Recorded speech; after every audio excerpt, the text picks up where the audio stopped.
कृष्णाय वासुदेवाय हरये परमात्मने प्रणतक्लेशनाशाय गोविन्दाय नमो नमः। वसुदेवसुतं देवं कंसचाणूरमर्दनं देवकी परमानन्दं कृष्णं वन्दे जगद्गुरुम्।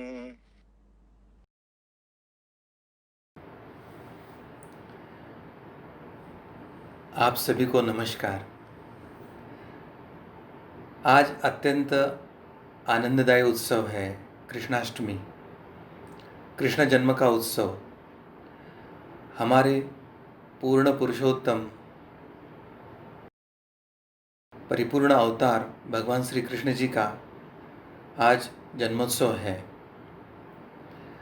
5 अगस्त को अयोध्या में राम मंदिर के पुनर्निर्माण के साथ एक राम राज्य का प्रवास शुरू हुआ है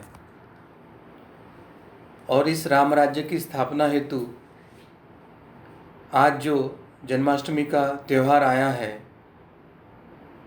तो हम सभी अपने गुरुजन, गुरु परंपरा और जगत गुरु श्री कृष्ण भगवान जी के चरणों में हम प्रार्थना करेंगे कि हे सुदर्शनधारी भगवान श्री कृष्ण, आप हमारे हृदय मंदिर में प्रकट हो। द्वापर युग में धर्म संस्थापना का जो कार्य किया है, अभी वही कार्य आप कर रहे हैं। भारत को हिंदू राष्ट्र बनाने का, धर्म संस्थापना का कार्य, भारत को विश्वगुरु बनाने का, ये धर्म संस्थापना का कार्य, ये आप ही के छाया क्षेत्र में हो रहा है।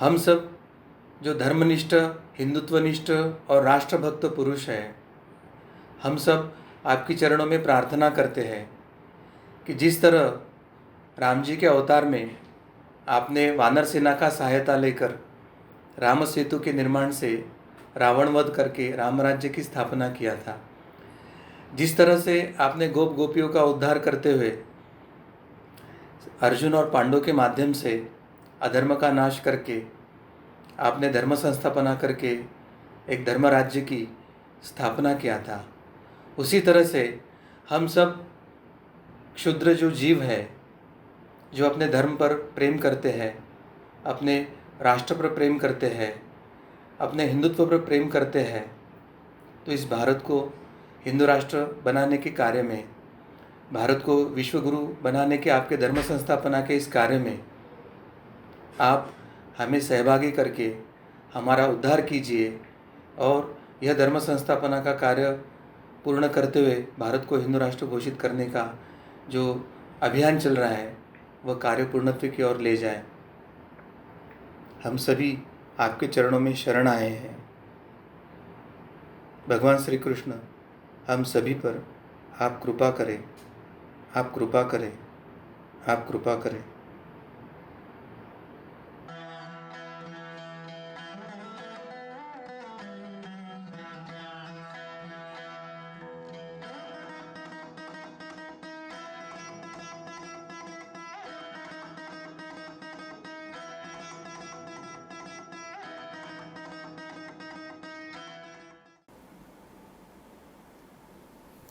नमस्कार।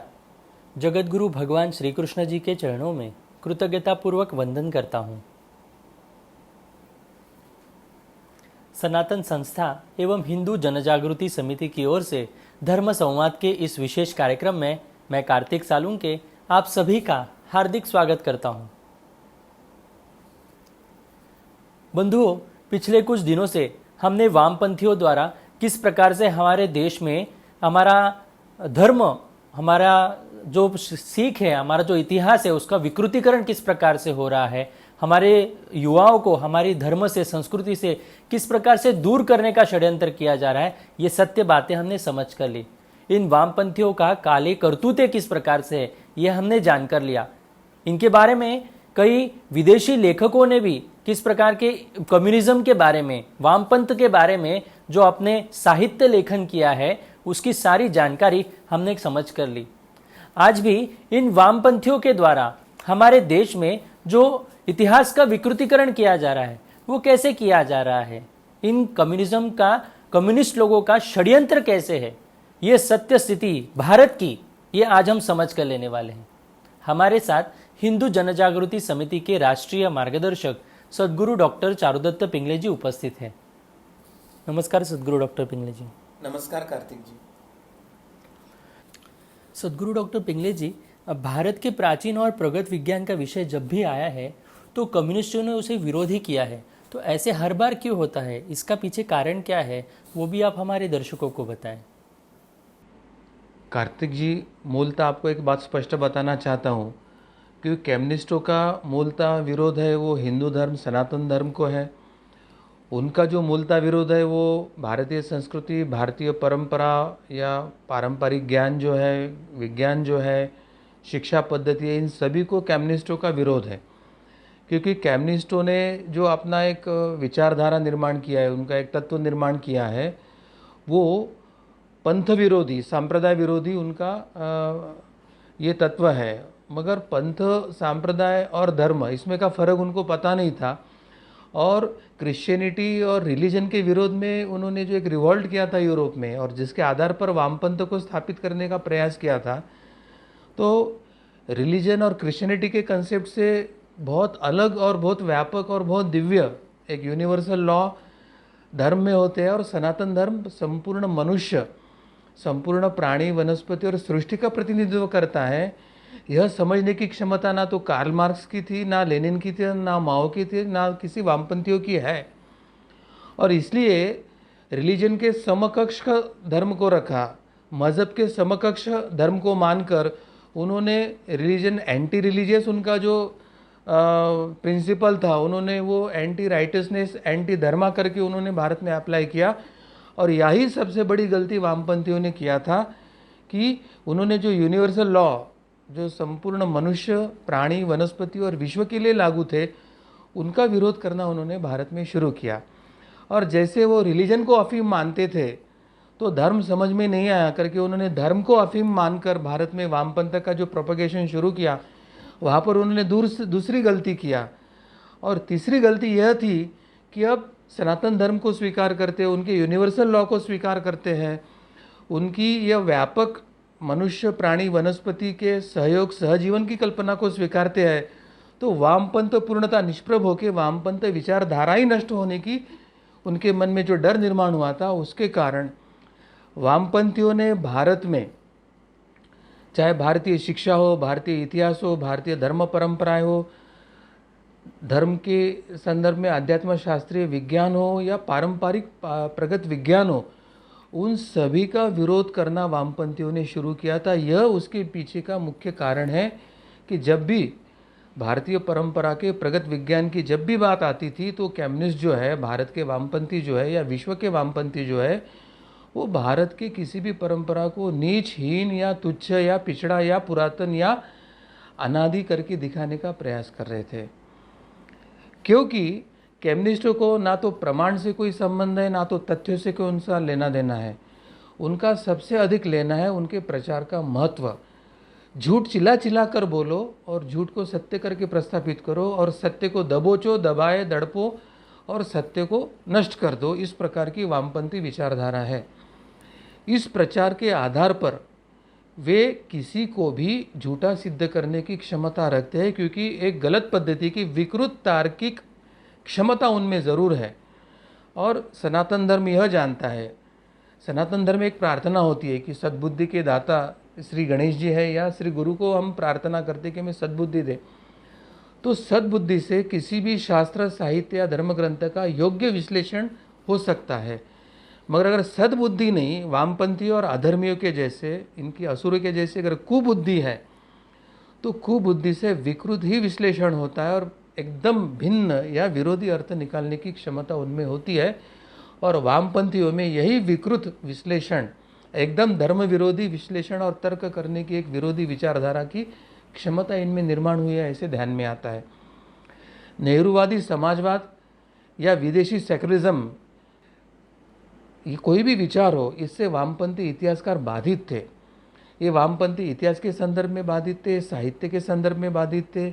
लेखक और या अकादमिक विशेषज्ञ थे जिनको भारतीय इतिहास पता था, जिनको हमारे अध्यात्म या पूर्वीय परंपरा का ज्ञान था, योग्य विश्लेषण करते थे, जो संस्कृत एवं वेदों को योग्य पद्धति से विश्लेषण कर सकते थे, उनके तरफ सदैव हीन दृष्टि से इन वामपंथियों ने देखा। और इन्होंने जो धर्म, वेद या साहित्य, संस्कृत या इतिहास का जो अर्थ बताने का प्रयास किया, एकदम उससे उल्टा और विकृत अर्थ बताने का प्रयास इन वामपंथी इतिहासकारों ने, शिक्षाविदों ने या अन्य क्षेत्र के जो तज्ञ थे, उन्होंने ये प्रयास शुरू किया था।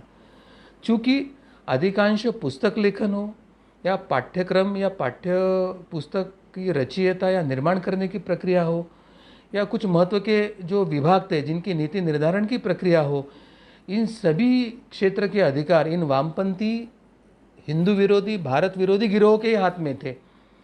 और इसलिए उन्होंने बड़े मंजे हुए तरीके से एक षड्यंत्र के तहत एक व्यवस्था निर्माण करके ऐसे बातों को हमारे पाठ्यक्रमों में, इतिहास की पुस्तकों में या हमारे मीडिया द्वारा प्रचलित किया, तो जिसके कारण उस समय सेक्युलर और वामपंथी विचारधारा के कांग्रेस पार्टी और नेहरू के प्रधानमंत्री के कार्यकाल में उनसे जो प्रभावित भारतीय नागरिक या समाज था, उसके पीढ़ी का ब्रेन वॉशिंग का काम इन वामपंथियों ने शुरू किया था। और वही ब्रेन वॉशिंग का काम उसके बाद अगले पीढ़ी तक वो लेके जाने में सक्षम हुए, क्योंकि उनके हाथ में मुख्यतः मीडिया थी, सरकारी तंत्र था। और जब से इलेक्ट्रॉनिक तंत्र निर्माण हुआ, टीवी के माध्यम से या बाद में अभी सोशल मीडिया के माध्यम से, तो इसका पुरजोर उपयोग उन्होंने किया। उनको राजकीय आश्रय नेहरू, वामपंथी नेहरू हो या सेकुलर कांग्रेस के छायाचित्र में मिला था। ये वामपंथी राजनीति का उनको छायाचित्र मिला था। और 1976 में जो सबसे बड़ा एक षड्यंत्र हुआ था, आपातकाल में जो सोशलिस्ट सेकुलर शब्द हमारे संविधान में डालकर एक उसको पूर्णता, एक संवैधानिक रूप देने का प्रयास किया गया था, तो इन सभी षड्यंत्रों के कारण भारतीय जनता का ब्रेन वॉश करने में यह सब लोग सक्षम हुए थे। उनके प्रचार तंत्र के कारण ही भारत के चाहे प्राचीन राजा हो, प्राचीन विद्याएं हो, प्राचीन गुरुकुलों हो, तथा हमारे प्रगत राज्यों का इतिहास था, हमारा पारंपरिक विज्ञान से लेकर तो पारंपरिक धर्म, शास्त्र, संस्कृति था, इनका सत्य इतिहास को दबाकर, छिपाकर एक नया वामपंथी, ट्विस्टेड, एंटी हिंदू, एंटी भारतीय, इस प्रकार का एक नया सब इतिहास समाज के सामने रखकर यह एक बड़ा षड्यंत्र भारतीयों के साथ किया गया है। आज भी वह इसी तंत्र का उपयोग कर रहे हैं।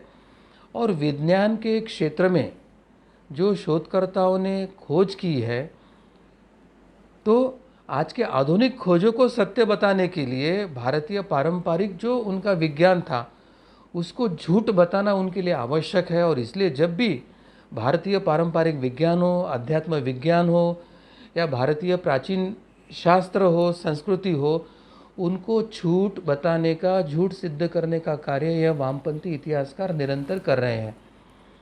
अब 2015 में मुंबई में 102वीं जो भारतीय विज्ञान कांग्रेस का उद्घाटन की प्रक्रिया चल रही थी, और यह उद्घाटन की प्रक्रिया उस समय तात्कालिक जो हमारे प्रधानमंत्री थे माननीय नरेंद्र मोदी जी, उनके द्वारा होने पर कम्युनिस्टों के जो बौद्धिक गिरोह था, उनके मन में अत्यंत बेचैनी हुई थी, क्योंकि उनको पता था कि शायद इस प्रधानमंत्री के छायाचित्र में हम जो झूठा तंत्र वहाँ पर स्थापित करना चाहते हैं, वो वहाँ पर स्थापित नहीं हो पाया। और इसलिए इस बौद्धिक गिरोह के मन में अत्यंत बेचैनी निर्माण हुई थी। और उसी दरमियान केंद्रीय विज्ञान तथा तंत्रज्ञान मंत्री जो थे डॉक्टर हर्षवर्धन, उन्होंने यह कहकर माहौल गरमा दिया था कि जो पाइथागोरस का जो प्रमेय है, पाइथागोरस का जो सिद्धांत है गणित में, उसके असली रचयिता पाइथागोरस नहीं तो भारत के जो प्राचीन ऋषि थे वे थे। परंतु ये जो भारतीय ज्ञान था गणित का, वो पहले अरब देश और अरब देशों से जब यूरोप में गया और लोकेशणा, अर्थेषणा या प्रसिद्धि के लोलुप या अंग्रेज थे, उन्होंने भारतीय ज्ञान विज्ञान परंपरा में हमारा ज्ञान को चुराया है, एक इंटेलेक्चुअल थेफ्ट किया है। और वो जो हमारे ऋषि मुनियों ने जो लिखा था पाइथागोरस का जो थ्योरम या प्रमेय, उसको पाइथागोरस ने अपने नाम पर प्रकाशित किया और यूरोप ने उस पर ठप्पा लगा दिया था। तो भारतीय ऋषि मुनि परंपरा का जो ज्ञान था वो चुराकर अपने नाम पर छपवाकर उसका क्रेडिट पश्चिमी देश ले रहे हैं, उसका क्रेडिट वो लेना चाहते हैं। इस प्रकार का बात डॉक्टर हर्षवर्धन ने रखकर उस माहौल को गरमा दिया था।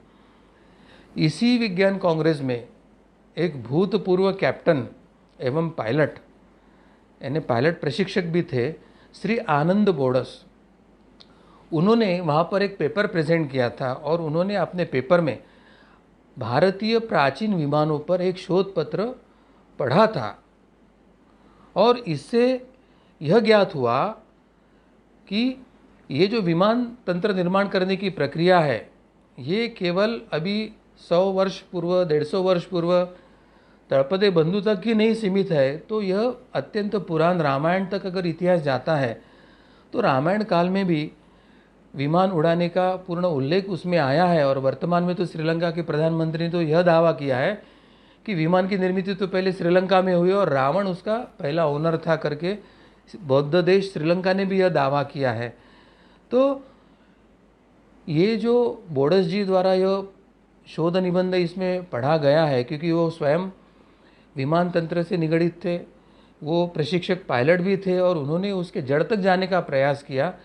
तो उन्होंने जब यह ज्ञान रखा कि ये आधुनिक विज्ञान की श्रेय को निकालकर वो प्राचीन भारतीय विज्ञान और हमारे ऋषि मुनि को श्रेय देने वाला, जब वो विज्ञान के संदर्भ में विमान निर्माण और विमान शास्त्र के संदर्भ में उन्होंने अपना शोध प्रबंध सादर किया, तो ये जो वामपंथी बौद्धिक समूह था, ये संपूर्ण गिरोह था, ये संपूर्ण गिरोह ने ये कैप्टन बोडस के विचारों पर हमला करना है ऐसे उन्होंने तय किया हुआ था। तो आधुनिक वैज्ञानिक सोच के नाम पर जिस तरह से प्राचीन भारतीय ग्रंथ जैसे वेद हो, उपनिषद हो, पुराण हो आदियों को पिछड़ा कहना और उनमें जो बताया वो किस्से और कहानी है, वो उसमें तथ्य नहीं, वो काल्पनिक है, ऐसे साबित करने की पुरजोर कोशिश इन वामपंथी गिरोह द्वारा वहाँ पर प्रारंभ हुई थी और चल रही है और चलती रह रही है। पर यहाँ पर सबसे पहला यह सवाल उठता है कि अगर ये बुद्धिजीवी विज्ञानवादी है, अगर ये विज्ञान के इस पर सही में आस्था रखते हैं, भला ही वो हमारे हिंदू धर्म विरोधी हो, वो भारत विरोधी विचारधारा के हो, परंतु अगर वो विज्ञान समर्थक है तो विज्ञान की कोई भी बात रखी है तो उसको विज्ञान या प्रयोग करने के बाद ही उन बातों को नाकारने की क्षमता इन्होंने रखना चाहिए। परंतु ये धर्म विरोधी, हिंदू विरोधी, ये भारत विरोधी ये जो तथाकथित बुद्धिजीवी है, इनके द्वारा भारतीय धर्म ग्रंथों में शामिल सभी बातों को बिना किसी विचार के अथवा बिना किसी आधुनिक विज्ञान के द्वारा शोध किए या बिना किसी भारतीय धर्म ग्रंथों में बताए हुए किसी तथ्यों के बारे में कुछ अनुसंधान किए बिना केवल वो सीधा के सीधा ये हिंदू धर्म ग्रंथ सनातन धर्म में लिखा है करके खारिज करने की प्रक्रिया करते हैं। तो क्या ये विज्ञान निष्ठता है? क्या ये विज्ञानवाद है? या ये प्रयोगशीलता है? क्या इसको हम आधुनिक विज्ञान के धरातल पर भी ये स्वीकार सकते हैं? बिल्कुल नहीं। तो ये वामपंथी ना तो इसके बारे में कोई शोध करना चाहते, इसके बारे में ना तो कोई अनुसंधान करना चाहते, इसके बारे में कोई वैज्ञानिक तथ्यों के आधार पर इसको नाकारना चाहते। वो केवल ये बातें हिंदू धर्म ग्रंथ में लिखी है, ये भारतीय प्राचीन विद्याओं से निगडित है, केवल इसको जानकर वे उसको खारिज करना चाहते हैं। यह अत्यंत अवैज्ञानिक, विज्ञान विरोधी, प्रयोगशीलता के विरोधी एंटी प्रोग्रेसिव ऑर्थोडॉक्स पद्धति की ये विचारधारा है और इसलिए वामपंथ ये हिंदू धर्म का, सनातन धर्म का या मानव के उत्थान का, विश्व के उत्थान का ही शत्रु है, यह हमें जानकर लेने की आवश्यकता है। किसी भी दूसरे पक्ष को शांति से सुने बिना अथवा उसके तथ्य एवं तर्कों को प्रामाणिकता से जांच किए बिना सीधा उसे नाकारना, यह उनके अज्ञान को वो साबित करते हैं, उनके अज्ञान की वो वहाँ पर तथ्य और प्रमाण देते हैं। क्या इस कोशिश में जुटने वाले वामपंथियों का यह बौद्धिक भ्रष्टाचार नहीं है? यदि इन वामपंथी एवं प्रगतिशील लेखकों को ऐसे लगता है कि महर्षि भारद्वाज द्वारा रचित वैमानिक शास्त्र ये अत्यंत निहायती झूठ एवं गल्प का उदाहरण है, तो कम से कम इसकी तो जांच करनी ही चाहिए थी ना उन्होंने। इसके बारे में कुछ तो तथ्य और प्रमाण उन्होंने देना ही चाहिए था ना। इसके बारे में कुछ तो प्रयोग या शोध अनुसंधान करना आवश्यक था ना। मगर ये बिना किए ही वो उसको खारिज करना चाहते हैं।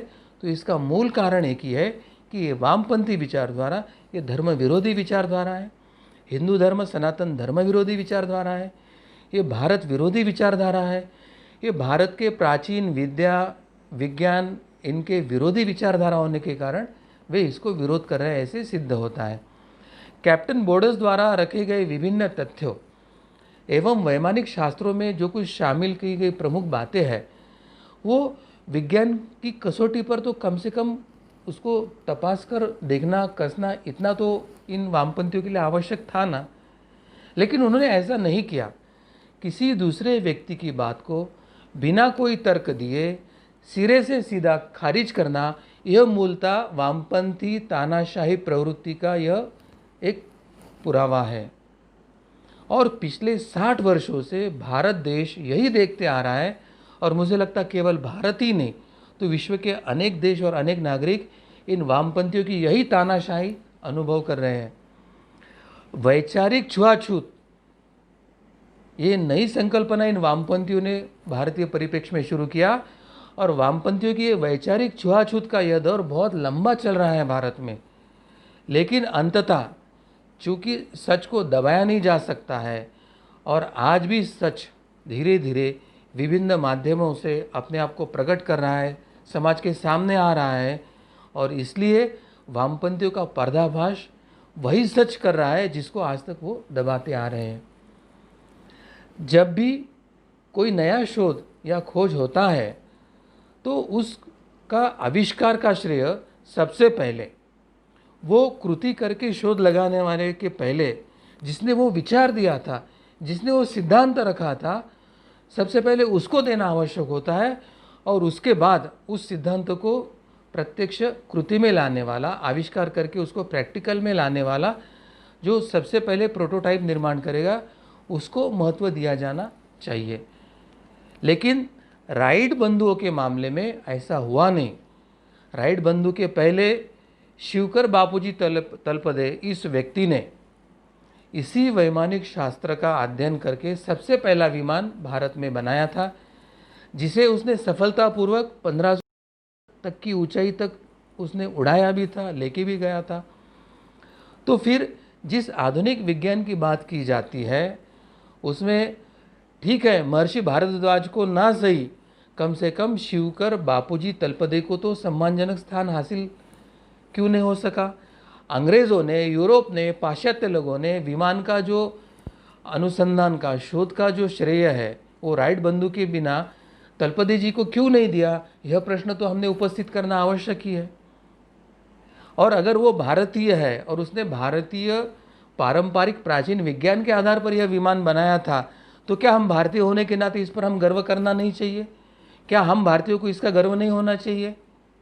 तो फिर यह सेक्युलर गैंग है, वो बारंबार भारत की प्राचीन उपलब्धियों को लेकर शेष भारतीयों के मन में हीन भावनाओं को क्यों निर्माण करना चाहती है, उनको हीन भावना में क्यों रखना चाहती है, यह प्रश्न के बारे में अभी सभी भारतीयों ने विचार करके उसका जड़ ढूंढने की आवश्यकता है, और इन वामपंथियों को प्रश्न पूछकर उनको जवाब मांगने की आवश्यकता है। ऐसी स्थिति अब इन वामपंथियों ने इस देश में निर्माण किया है। अंग्रेज शोधकर्ता डेविड हैचर चिल्ड्रेस उसने अपने लेख में technology of the gods, the incredible science of the ancients, इस पुस्तक में उन्होंने लिखा है कि हिंदू एवं बौद्ध सभ्यताओं में हजारों वर्षों से लोगों ने जो प्राचीन विमानों के बारे में सुना और पढ़ा है, महर्षि भारद्वाज द्वारा लिखित यंत्र सर्वस्व इस ग्रंथ में इसे बनाने की विधियों के बारे में भी विस्तार से लिखा है।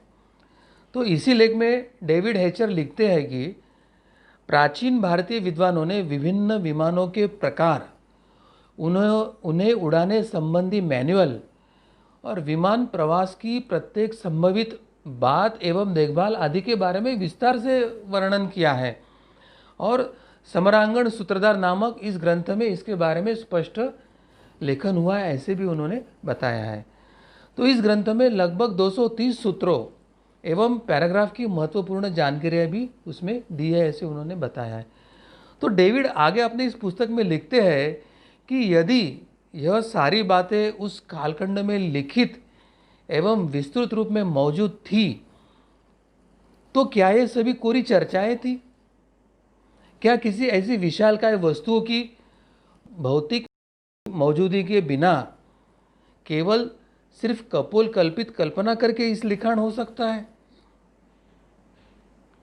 एक और अंग्रेज लेखक एंड्रयू टॉमस लिखते हैं कि यदि समरांगण सूत्रधार जैसे बृहद एवं विस्तारित ग्रंथ को सिर्फ कल्पना भी मान लिया जाए, तो यह निश्चित रूप से अब तक की सर्वोत्तम कल्पना है। यह अब तक की निश्चित सर्वोत्तम कल्पना है या फिक्शन उपन्यास माना जा सकता है, ऐसे वे तर्क देते हैं। यानी टॉमस तो यह कहते हैं कि अगर इसको कल्पना भी माने ना, तो भी यह इतनी सर्वोत्तम कल्पना है और फिक्शन उपन्यास इतने उच्च कोटि का फिक्शन उपन्यास है कि फिर भी उसकी कीमत कम नहीं होती है। और टॉमस सवाल उठाते हैं कि रामायण एवं महाभारत में भी कई बार विमानों से आवागमन एवं विमानों के बीच पीछा अथवा उसका आपसी युद्ध का वर्णन स्पष्टता से आता है। और इसके आगे मोहनजोदड़ो एवं हड़प्पा के जो अवशेष है उसमें भी विमानों के भित्ति चित्र भी उपलब्ध है। तो इसे सिर्फ काल्पनिक कहकर खारिज नहीं किया जा सकता और खारिज नहीं किया जाना चाहिए था। तो एक तरह से ये जो दो यूरोपियन लेखक हैं, उन्होंने अपने पुस्तक में सुस्पष्टता से भारतीय प्राचीन विज्ञान परंपरा का और प्राचीन भारतीय विमान शास्त्र का पुरजोर समर्थन किया है। और इनको जो खारिज किया है, चाहे वो अरब या यूरोपियन आधुनिक विज्ञानवादियों ने हो या यूरोप के इस परंपरा ने हो, तो वे कहते हैं कि यह भारतीय प्राचीन विज्ञान परंपरा पर अत्यंत अन्यायपूर्ण कृति है। और प्राचीन विज्ञान का आधार लेकर इन्होंने जो अनुसंधान किया और पूरा श्रेय लिया है, अप्रत्यक्षता से इसका भी वो एक तरह से खंडन ही कर रहे हैं। तो ये दो विदेशी लेखक स्पष्टता से भारतीय प्राचीन विद्या और विज्ञान के परंपरा के संरक्षण में हमारे पक्ष में उभर कर आए हैं, हमारे पक्ष में खड़े होकर आए हैं। लेकिन दूसरी तरफ हमारे देश के ये जो सेक्युलर कम्युनिस्ट है, जो स्वयं को बुद्धिवादी मानते हैं और जिनके दिल और दिमाग में हिंदुत्व, संस्कृत एवं प्राचीन ग्रंथों के नाम पर केवल हीन ग्रंथ ही पैदा किए हैं, ऐसे जिनके मन में हीनता का भाव है और उन्हें सिर्फ अंग्रेज, जर्मनों एवं लैटिन में जो कुछ लिखा हुआ है विज्ञान और विद्या या धर्म परंपरा, केवल उसको ही सत्य लगते हैं, तो ये वामपंथियों के बौद्धिक एक बैंक्रप्सी का उदाहरण है, ऐसे हमें मानना चाहिए। क्योंकि कोई शोध नहीं, कोई अनुसंधान नहीं और केवल हिंदुओं के धर्म ग्रंथ में लिखा है, ये भारतीय प्राचीन विज्ञान और परंपरा से निगड़ित है, भारतीय संस्कृति से निगड़ित है करके खारिज करना और केवल लैटिन या अंग्रेज़ों ने लिखा हुआ है करके उसको सत्य मानना, ये उनका पूर्वाग्रह दूषित दृष्टिकोण एवं हिंदू और भारत विरोध का ही प्रतीक है, यह हमें समझने की आवश्यकता है।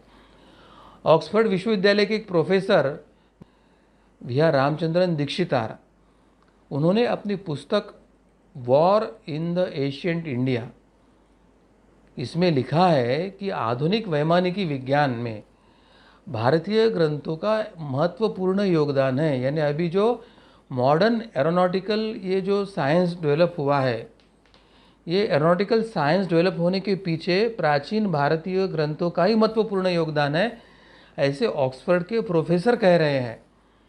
उन्होंने बताया है कि सैकड़ों गूढ़ चित्रों द्वारा प्राचीन भारतीय ऋषियों ने पौराणिक विमानों के बारे में सुस्पष्टता से ग्रंथों में लिखा है। यदि आज के भारतीय बुद्धिजीवी पश्चिम के वैज्ञानिकों की ही बात सुनते हैं तो उनके लिए चार्ल्स बार्जलिस, इनका नाम नया नहीं होगा। प्रसिद्ध पुस्तक द बारमूडा ट्रायंगल सहित अनेक वैज्ञानिक पुस्तक लिखने वाले चार्ल्स लिखते हैं कि यदि आधुनिक परमाणु युद्ध सिर्फ कपोल कल्पना नहीं वास्तविकता है तो निश्चित ही भारत के प्राचीन ग्रंथों में ऐसा बहुत कुछ है जो हमारे समय से कई आगे का है और वो प्राचीन भारतीय ग्रंथों में लिखा हुआ है। 400 ईसा पूर्व लिखित जो एक ज्योतिष का ग्रंथ है उसमें ब्रह्मांड में धरती की स्थिति, गुरुत्वाकर्षण नियम, ऊर्जा के गतिकीय नियम और कॉस्मिक किरणों की जो थ्योरी आदि के बारे में जो लिखा है, बताया जा चुका है, वो उसके बाद आधुनिक विज्ञान वालों ने उसके बारे में शोध और अनुसंधान करके उसका अनुसंधान तो किया है मगर श्रेय उन्होंने लिया है, जबकि इसके बारे में पूर्णतः जो थ्योरी है वो भारतीय धर्म ग्रंथों में ही उपलब्ध थी। इसका स्रोत आपको पता होना चाहिए, doomsday 1999 AD by Charles Blitz. इनके पृष्ठ 123 से 124 पर इस बारे में उन्होंने स्पष्टता से अपना लिखा है। इस प्रकार कलकत्ता संस्कृत कॉलेज के जो संस्कृत के प्रोफेसर थे दिलीप कुमार कांजीलाल, उन्होंने 1989 में एशियन एस्ट्रोनॉट सोसाइटी की जो म्यूनिक जर्मनी में जो एक परिषद हुई थी उसके 6वीं कांग्रेस के दौरान उड़ सकने वाले प्राचीन भारतीय विमानों के बारे में एक उद्बोधन दिया था और एक पर्चा भी उसमें उन्होंने प्रस्तुत किया था। सौभाग्य से उस समय वहाँ पर भारत की प्राचीन विज्ञान परंपरा की, भारत की संस्कृति और धर्म परंपराओं की खिल्ली उड़ाने वाले आधुनिक भारतीय बुद्धिजीवी हो या वामपंथी हो या सो कॉल्ड सेकुलर और प्रोग्रेसिव लोग वहाँ पर नहीं थे। अन्यथा उन्होंने म्यूनिक के इस जर्मनी के कॉन्फ्रेंस में भी उन्होंने इस पेपर रीडिंग का, एक रिसर्च पेपर का रीडिंग हुआ था, उसकी उन्होंने खिल्ली उड़ाया होता। और प्रोफेसर कांजीलाल के अनुसार ईसा पूर्व 500 में कौशिकी एवं शतपथ ब्राह्मण नाम के कम से कम 2 और ग्रंथों थे जिसमें अंतरिक्ष से धरती पर देवताओं के उतरने का उल्लेख था और यजुर्वेद में उड़ने वाले यंत्रों को विमान ऐसा नाम भी दिया था और जिसका उपयोग उस समय अश्विनी कुमार प्रत्यक्ष कर रहे थे, ऐसा उसमें उल्लेख भी आया हुआ है। इसके अलावा भागवत पुराण में भी विमान शब्द का कई बार बारंबार उल्लेख आया हुआ है। तो प्राचीन भारतीय विमान के संदर्भ में एरिक वॉन डेनिकेन, इसके भी खोज के बारे में यहाँ पर बताना आवश्यक है ऐसे मुझे लगता है। उसके पहले एरिक वॉन डेनिकेन, इसका परिचय हमें जानना ज़रूरी है। 89 वर्षीय डेनिकेन एक खोजी और बहुत प्रसिद्ध लेखक है। उनकी लिखी किताब चैरियट्स ऑफ द गॉड, यह बेस्ट सेलर यानी अधिकतम बिक्री वाली पुस्तक रही है। डेनिकेन की खूबी है कि उसने प्राचीन इमारतों तथा स्थापत्य कलाओं के संदर्भ में गहन अध्ययन किया है और उस गहन अध्ययन के आधार पर अपनी थ्योरी उन्होंने रखी है और जिसके आधार पर उन्होंने यह साबित किया है कि पूरे विश्व में प्राचीन काल में एलियंस यानी अन्य ग्रहों के मानव पृथ्वी पर आते जाते रहे हैं। एरिक वॉन ने 1971 में वे भारत में कोलकाता में गए थे। वे अपने एशियंट एलियंस थ्योरी के आधार पर वैदिक संस्कृति में कुछ वो तलाशना चाहते थे। डेनिकेन यहाँ के एक संस्कृत कॉलेज में गए थे। यहाँ उनकी मुलाकात प्रोफेसर दिलीप कांजीलाल से हुई थी। देवताओं के विमान यात्रा के वृत्तांत ने वो उनको खासा आकर्षित किया था भारतीय परंपरा, भारतीय प्राचीन विज्ञान के तरफ, भारतीय धर्मग्रंथ और शास्त्रों के तरफ। वो ने माना कि ये वैदिक विमान वाकई में असली एयरक्राफ्ट थे और यह सब तथ्य होते हुए भी भारत के ये जो सेकुलरवादी वामपंथी है हिंदू विरोधी, भारत विरोधी जो सेकुलरवादी वामपंथी है, उन्होंने कैप्टन आनंद बोडस जी के शोध की खिल्ली प्रत्यक्ष में 2015 में उड़ाई। विज्ञान का कुछ भी ज्ञान न होने वाले हमारे देश के ये जो सेकुलर पत्रकार है, ये कम्युनिस्ट सेकुलर वामपंथी विचारधारा के लोग हैं। उन्होंने संपूर्ण विश्व में अपने ही देश के एक शोध कार्य को केवल हास्य विनोद बनाकर इसलिए पेश किया क्योंकि वो प्राचीन भारतीय विज्ञान परंपरा से जुड़ा हुआ था, वो हिंदू धर्म के विज्ञान परंपरा से जुड़ा हुआ था, ना कि वो कोई यूरोपीय आधुनिक विज्ञान के परंपरा से जुड़ा था। इसलिए भारत को अब इस झूठी सेकुलर कम्युनिस्ट विचारधारा से पूर्णतः बाहर निकलकर हमारे प्राचीन विज्ञान, प्राचीन धर्मग्रंथ, प्राचीन संस्कृति, प्राचीन इतिहास, प्राचीन गौरवशाली परंपरा, प्राचीन शिक्षा प्रणाली, इन सब का पहले सत्य दर्शन करने की आवश्यकता है। हमें हमारे ही प्राचीन इन शास्त्रों का अध्ययन करने की आवश्यकता है और उसे अध्ययन करके, प्रैक्टिकल अनुसंधान करके, उसकी मनुष्य को उपयोगिता को लेकर अनुसंधान करके उसको अभी पूर्णतः गौरव से विश्व के सामने रखने का अभी समय आया हुआ है।